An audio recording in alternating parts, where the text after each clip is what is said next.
All right, hello everyone. Today we're going to be talking specifically about animal experimentation.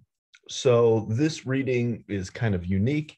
It's set up like a debate between two authors. And so uh, um, Frey gives us an argument for why vivisection or experimentation is um, morally problematic, sort of, for somebody who endorses this position. Um, and he also, and then it's followed by a response from Paton, and then a rejoinder from Frey again. Okay, so is uh, um, experimentation on animals a morally problematic process, or a morally problematic issue? So, according to Frey, the vivisectionist, right, or the animal experimenter, or I should say, somebody who thinks it's morally permissible to experiment on animals, they end up getting into a dilemma, right? So, how do they get into the dilemma? First, vivisectionists justify their position by pointing to the benefits of animal experimentation. That is, the benefits of animal experiments give us a sufficient moral reason to outweigh animal suffering. So the idea here is that, okay, we want to make some scientific progress, right? We have a new drug, say it's a vaccine, and the vaccine is going to help a whole lot of people, but we need we need like an animal to experiment on, such that we can kind of run a test trial, right? So suppose we have like a prototype vaccine, we inject it into a rabbit, and then the rabbit is like contorting and is in like a ton of pain, right? Say due to kidney failure.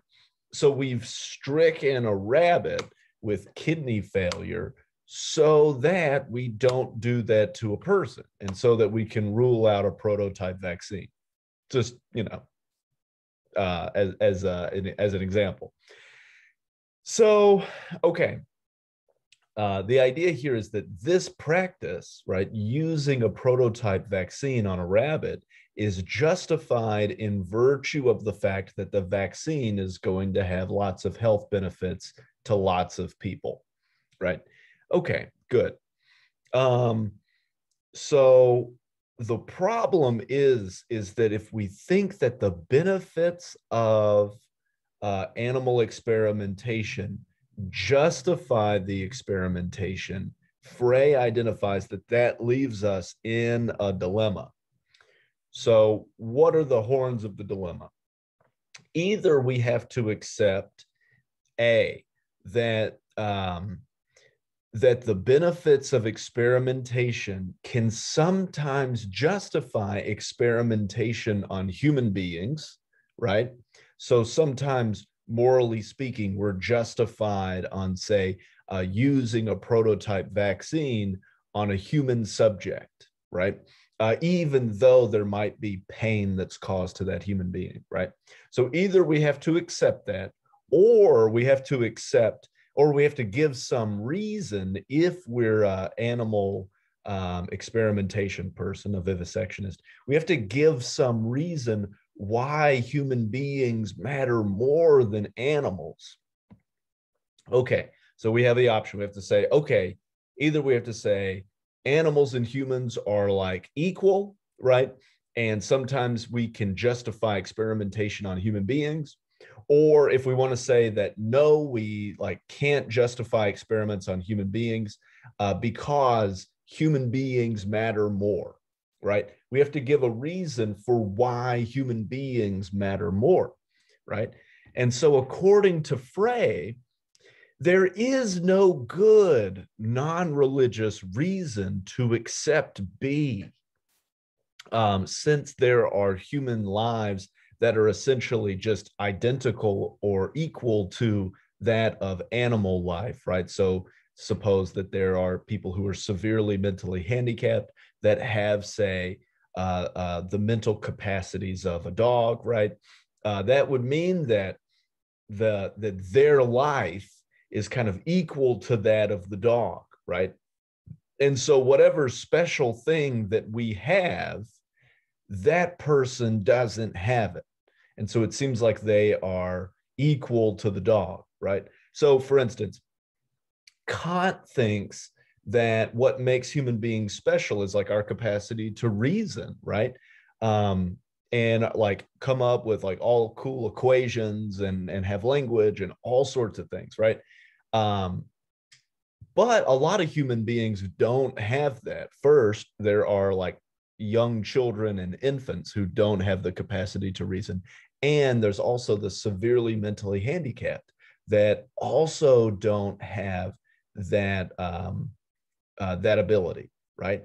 So either we have to say that they don't count morally speaking, they don't count as persons morally speaking, or we have to say that there's something broader about human beings that makes us matter. But if we say it's something broader, right, well, then we're going to also incorporate lots of animals too, right? So the idea is that no matter where we cut it, we leave out some human beings, or if we cut it more broadly, we bring in a lot of animals, right?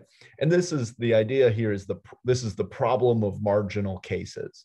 There's nothing that all human beings have that make us matter morally that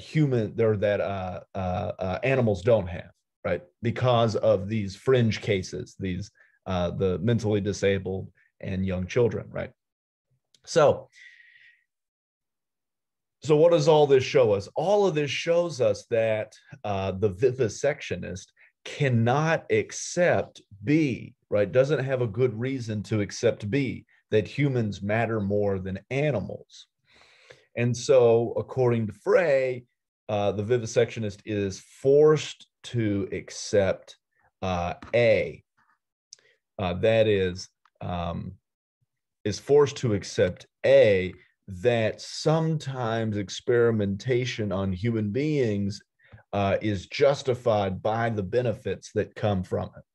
Well, okay, and then you might ask yourself, well, why does he think that?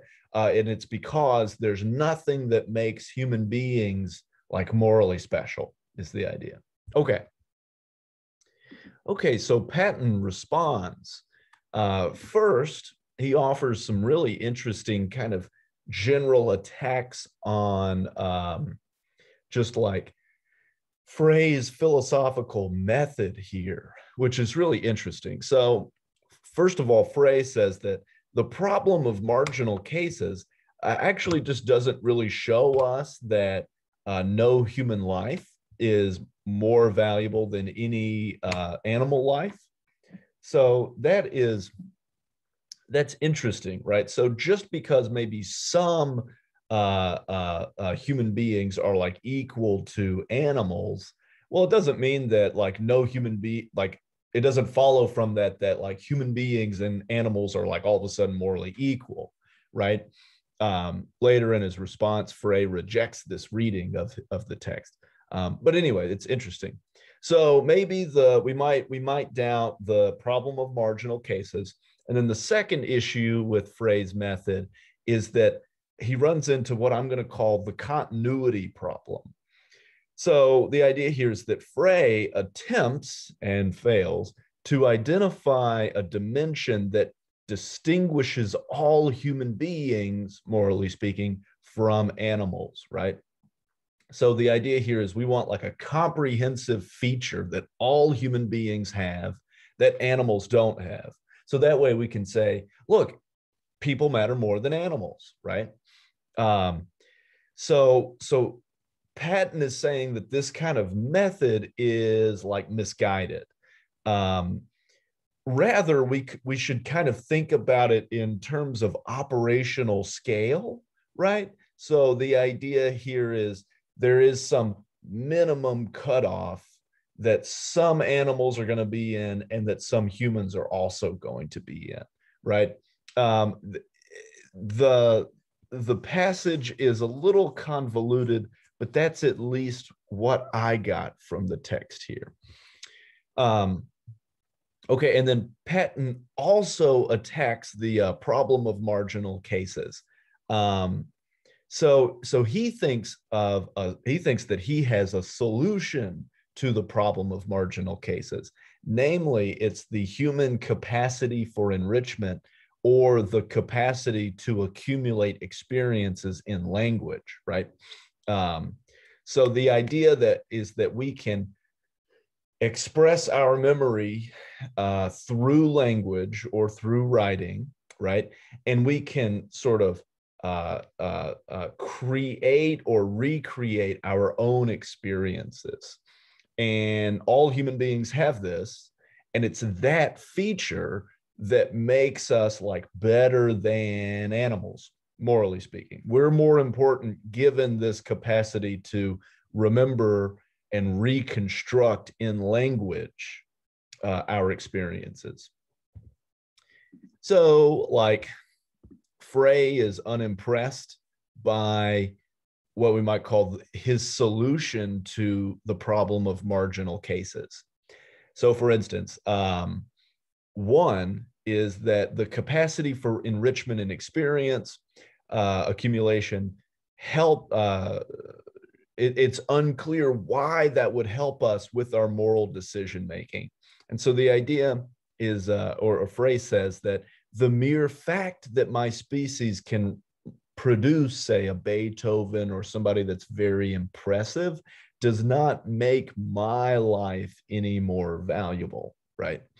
Uh, Similarly, we might doubt, Frey doesn't talk about this, but we might respond to Paton by saying that, like, no, some human beings are not capable of any kind of experience accumulation, right? So, for instance, a young infant uh, has no language, right?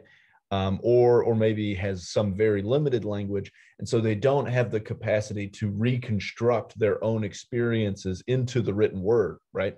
And if they can't do that, well, then can we experiment on them when there's a significant benefit?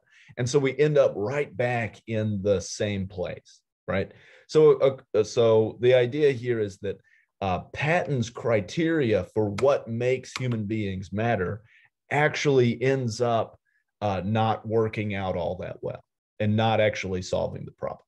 Okay, so this was a debate about experimentation on animals and whether that is a morally sound practice. All right, thanks.